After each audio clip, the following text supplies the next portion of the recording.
Hi everyone. So let's do the first banner review. That's a new format. I've thought it's worth doing. So yeah, we are starting off on a very low note, I guess, with these banner reviews.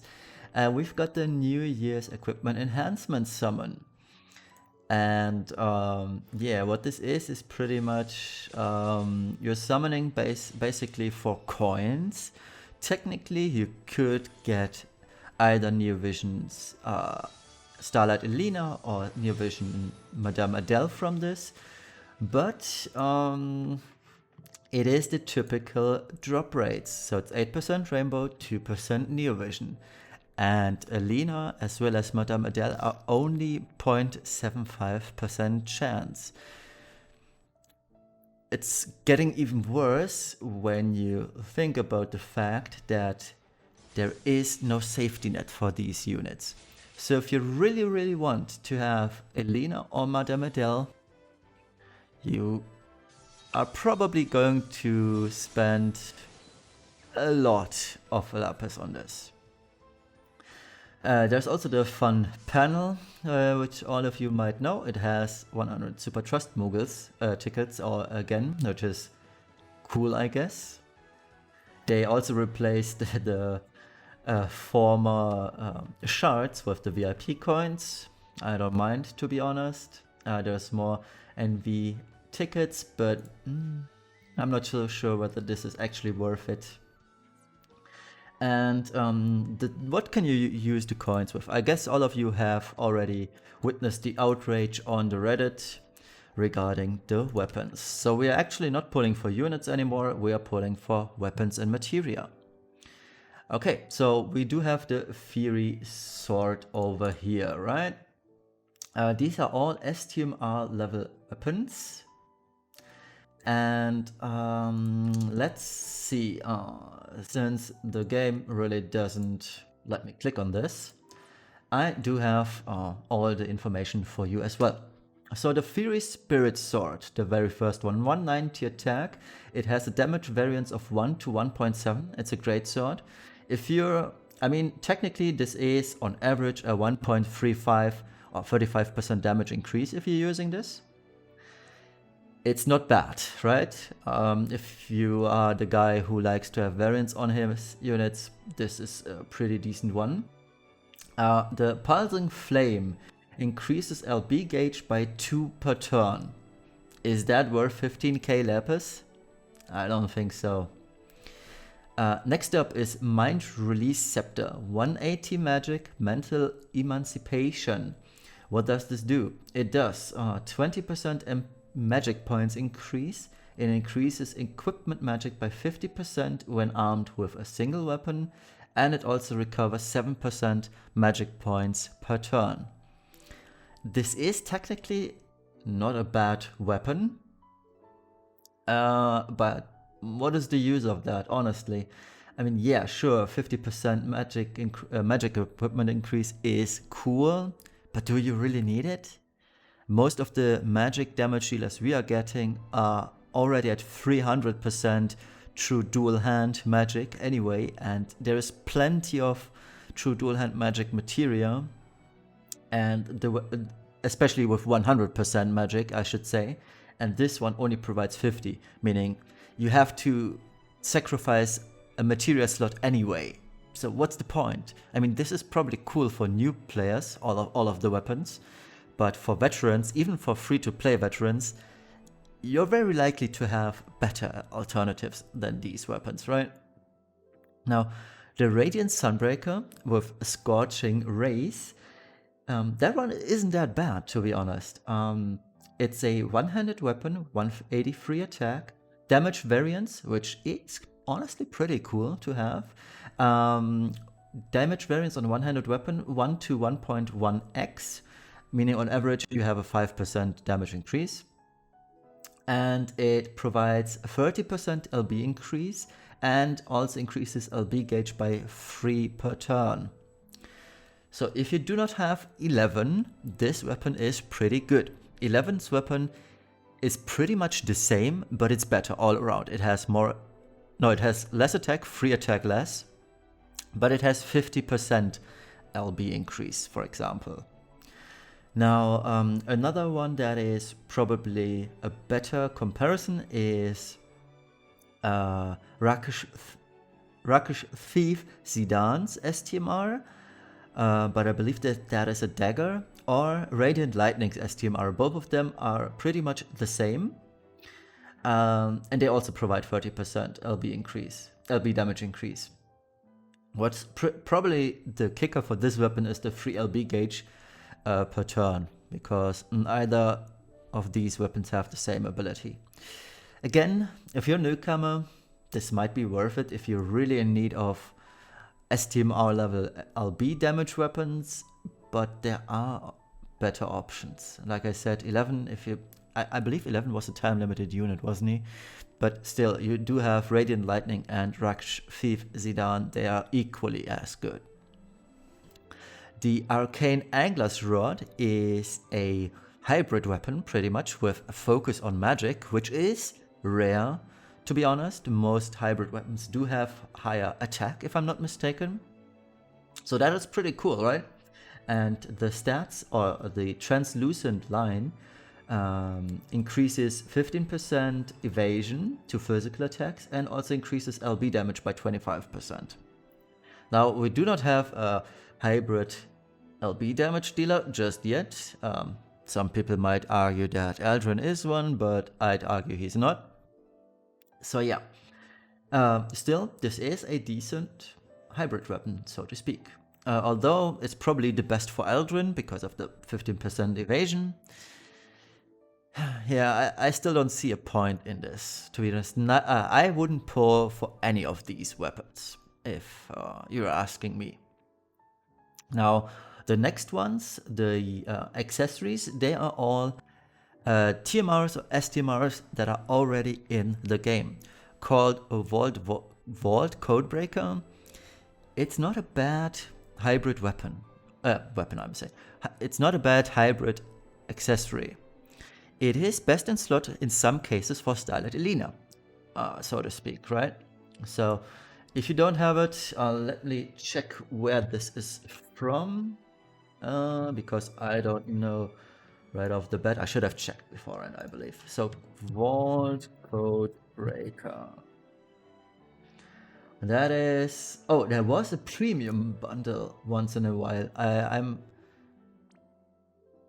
do not have it even. Why do I not have it even? Anyways, the effect is access code. It increases LB damage by 20%. I mean, we do have Riku's gloves, we do have Esther's boots for LB damage. I believe we have better options than this. Next up is an STMR, that is Chocobo Feather Accessory, that is Chocobo Fina's STMR. And the Chocobo Protection is pretty much guts, which makes this accessory really, really strong. I mean, it has high attack, magic, spirit defense, so to speak. It might be worth it if you're in dire need of another guts passive, right? But is it worth 10k? I don't think so. I'd rather spend 18 USCs and an STMR removal than spending 10k lapis on this one. Heliolite is Salt's, not Near Vision Salt, base Salt STMR. Heliolite, let me just check the passive because I don't know by heart. Ever Shining Stone is...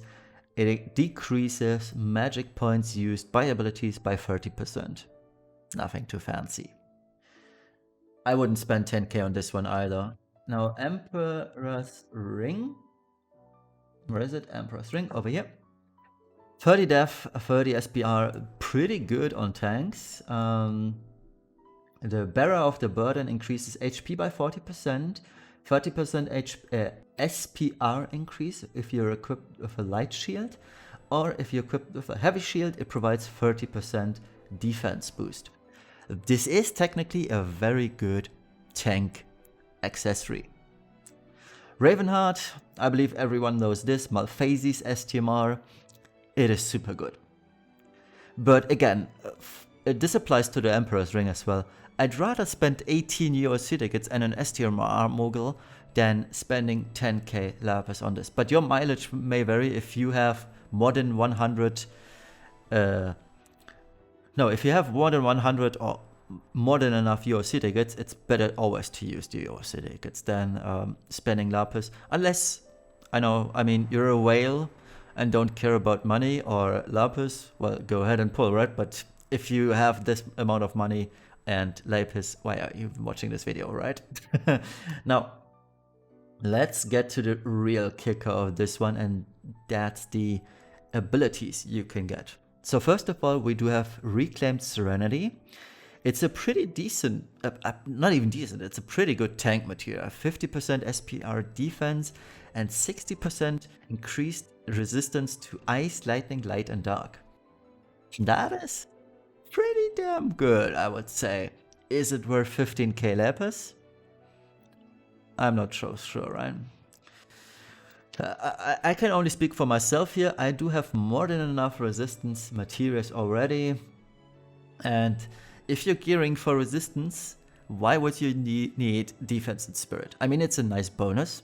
I understand that. And for a trial such as Ancient Hellbringer, who attacks with Hybrid, defense and spirit are pretty okay.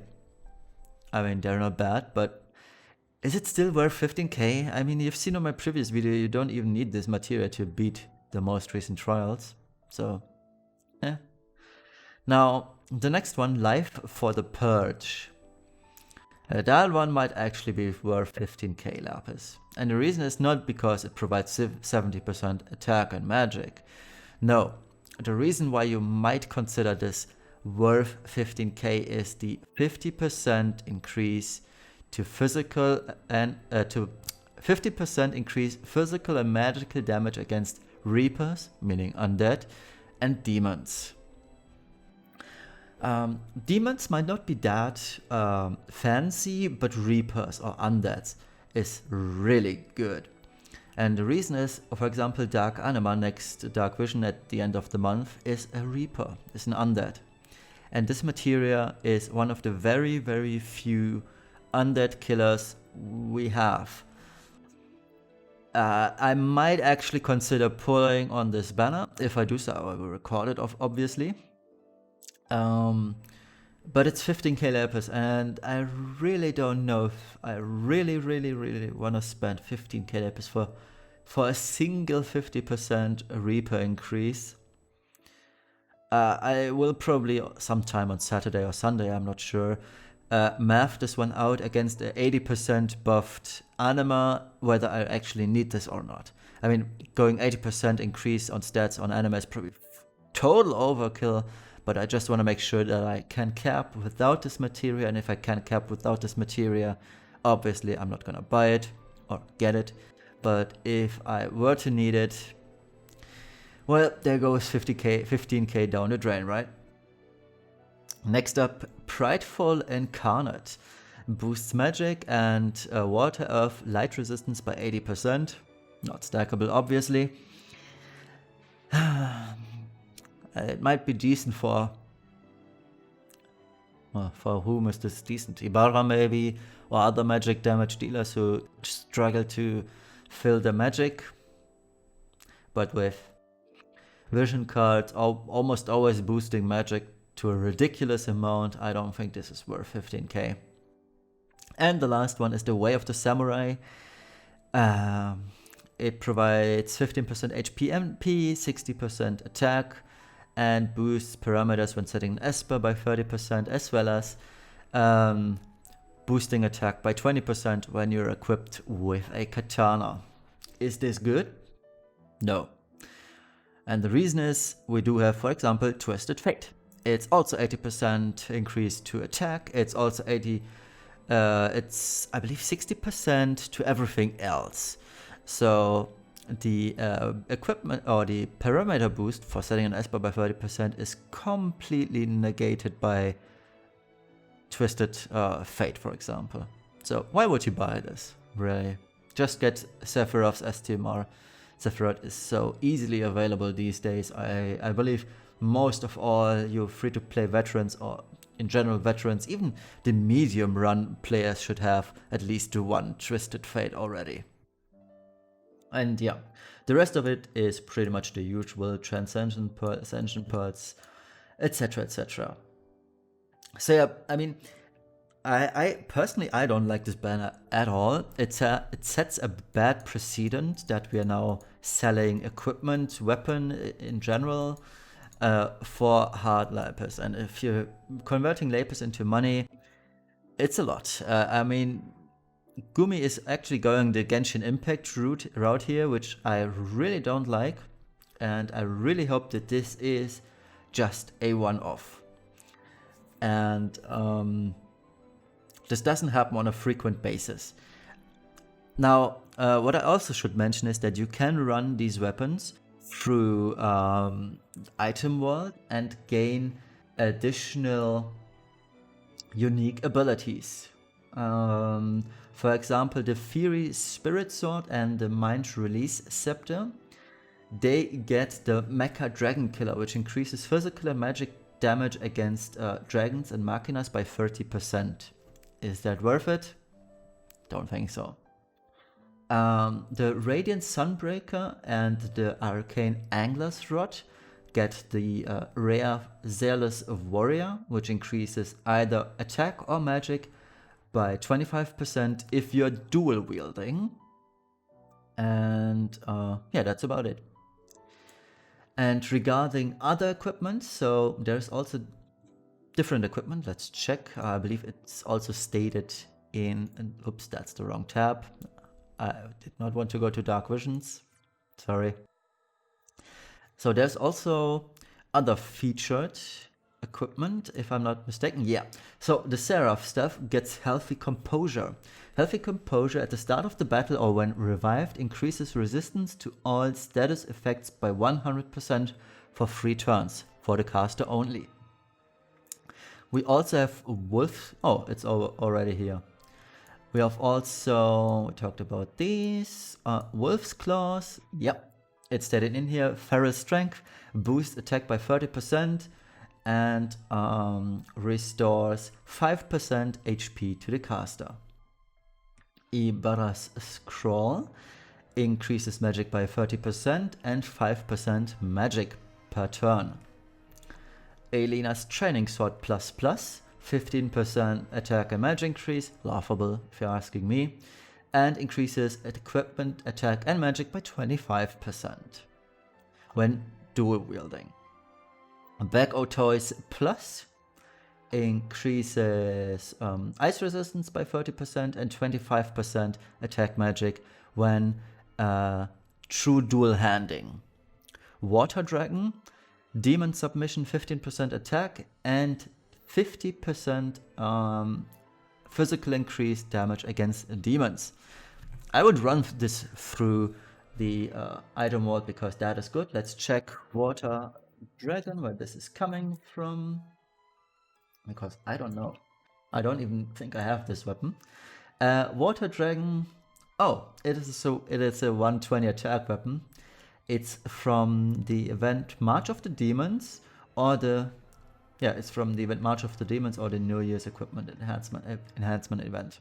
And at the end we do have the Imperial Fanblade. Unique ability is Imperial Resolve, which increases defense and spirit by 30%. That's pretty much all there is to it. Oh, by the way, you should run this event because you are getting the monthly Fortune Hunt points. I believe it's 2, if I'm not mistaken. It should be 2. Yeah, it's 2.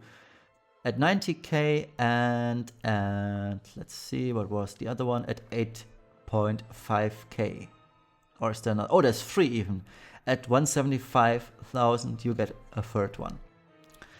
So yeah, so you do have an incentive to run this event. I'm gonna start running it after this video. But yeah, nonetheless, this whole banner is a scam, if you're asking me. I don't like it one bit. And I'm just really hoping I do not need to pull on this. And like I said, I will math this one out, whether I need the 50% materia for Reapers or not. But I'm hoping I don't need to.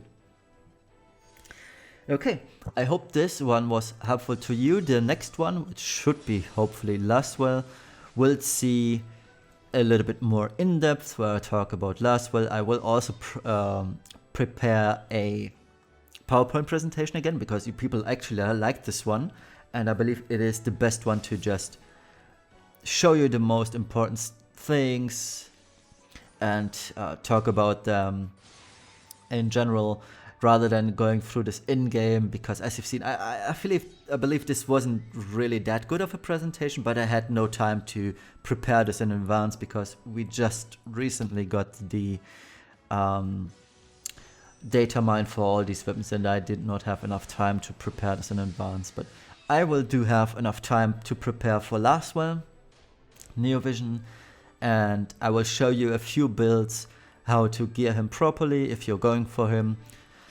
But yeah, that's it so much from me for this first banner review. I hope you enjoyed it nonetheless, and please do not fall for this trap. You don't need any of these weapons if you're free to play veteran or medium run player. You really don't need these weapons. The only thing that might actually be considerable is the 50% materia to demons. Or is it 50? Let me just quickly check. Yeah, it is 50%.